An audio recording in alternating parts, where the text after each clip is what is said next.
सेवाराम और मोतीलाल दो घनिष्ठ मित्र थे। दोनों ही गली गली जाकर पीठ पर पोटली लादकर कपड़े बेचने का काम करते थे। सर्दियों के दिन थे, वह गांव गांव जाकर कपड़े बेच रहे थे। तभी सेवाराम को एक झोपड़ी के बाहर एक बूढ़ी माई दिखी जो कि ठंड से कांप रही थी। तो सेवाराम ने अपनी पोटली से एक कंबल निकालकर उस माई को दिया और कहा, माई, तुम ठंड से कांप रही हो, ये कंबल ओढ़ लो। बूढ़ी माई कंबल लेकर बहुत खुश हुई और जल्दी जल्दी से उसने कंबल से अपने आप को ढक लिया और सेवाराम को खूब सारा आशीर्वाद दिया। तभी उसने सेवाराम को कहा, मेरे पास पैसे तो नहीं है, लेकिन रुको, मैं तुम्हें कुछ देती हूँ। वह अपनी झोपड़ी के अंदर गई और एक बहुत ही सुंदर छोटी सी ठाकुर जी की प्रतिमा ले आई। बूढ़ी माई सेवाराम से बोली कि मेरे पास देने के लिए पैसे तो नहीं है, लेकिन ये ठाकुर जी है, इसको तुम अपनी दुकान पर लगाकर खूब सेवा करना, देखना तुम्हारी कितनी तरक्की होती है, ये मेरा आशीर्वाद है। मोतीराम बुढ़िया के पास आकर बोला, अरे ओ माता जी, क्यों बहाने बना रही हो? अगर पैसे नहीं है तो कोई बात नहीं, लेकिन हमें झूठी तसल्ली मत दो। हमारे पास तो कोई दुकान नहीं है, हम इसको कहाँ लगाएंगे? इसको तुम अपने पास ही रखो। लेकिन सेवाराम, जो कि बहुत ही नेकदिल था और ठाकुर जी को मानने वाला था, वह बोला, नहीं नहीं माता जी, अगर आप इतने प्यार से कह रही है तो ये आप मुझे दे दो, पैसों की आप चिंता मत करो। सेवाराम ने जल्दी से अपने गले में पड़े हुए परने में ठाकुर जी को लपेट लिया और उनको लेकर चल पड़ा। बुढ़िया दूर तक उनको आशीर्वाद दे रही थी। हरि तुम्हारा ध्यान रखेंगे, ठाकुर जी तुम्हारा ध्यान रखेंगे। वह तब तक आशीर्वाद देती रही जब तक कि वह दोनों उसकी आंखों से ओझल ना हो गए। ठाकुर जी का ऐसा चमत्कार हुआ कि अब धीरे धीरे दोनों की कमाई ज्यादा होने लगी। अब उन्होंने एक साइकिल खरीद ली और साइकिल पर ठाकुर जी को आगे टोकरी में रखकर और पीछे पोटली रखकर गांव गांव जाकर कपड़े बेचने लगे। अब फिर उनको और ज्यादा कमाई होने लगी, तो उन्होंने एक दुकान किराए पर ले ली और वहां पर ठाकुर जी को बहुत ही सुंदर आसन पर विराजमान करके दुकान का मुहूर्त किया। धीरे धीरे दुकान इतनी चल पड़ी कि अब सेवाराम और मोतीलाल के पास शहर में बहुत ही बड़ी बड़ी कपड़े की दुकानें और कपड़े की मिलें हो गई। एक दिन मोतीलाल सेवाराम को कहने लगा कि देखो, आज हमारे पास सब कुछ है, ये हम दोनों की मेहनत का नतीजा है। लेकिन सेवाराम बोला, नहीं नहीं, हम दोनों की मेहनत के साथ साथ ये हमारे ठाकुर जी, हमारे हरि की कृपा है। मोतीलाल बात को अनसुनी करके वापस अपने काम में लग गया। एक दिन सेवाराम की सेहत थोड़ी ढीली थी, इसलिए वह दुकान पर थोड़ी देरी से आया। मोतीलाल बोला, अरे दोस्त, आज तुम देरी से आए हो, तुम्हारे बिना तो मेरा एक पल का गुजारा नहीं, तुम मेरा साथ कभी नहीं छोड़ना। सेवाराम हंसकर बोला, अरे मोतीलाल, चिंता क्यों करते हो, मैं नहीं आऊंगा तो हमारे ठाकुर जी तो है ना। ये कहकर सेवाराम अपने काम में लग गया।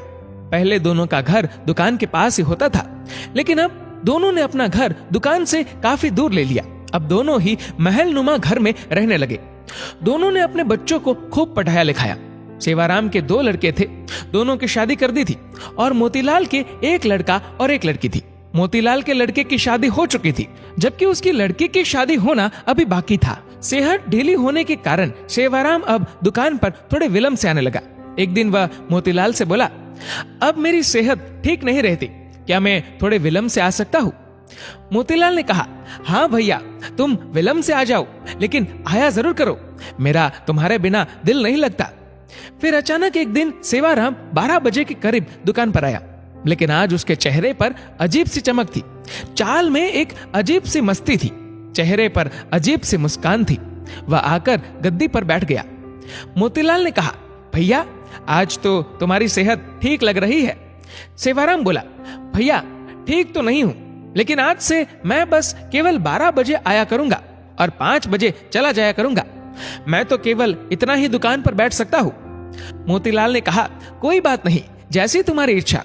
अब तो सेवाराम रोज 12 बजे आता और 5 बजे चला जाता, लेकिन उसकी शक्ल देखकर ऐसा नहीं लगता था कि वह कभी बीमार भी है।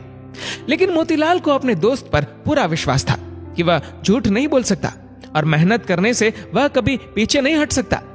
एक दिन मोतीलाल की बेटी की शादी तय हुई, तो वह शादी का निमंत्रण देने के लिए सेवाराम के घर गया।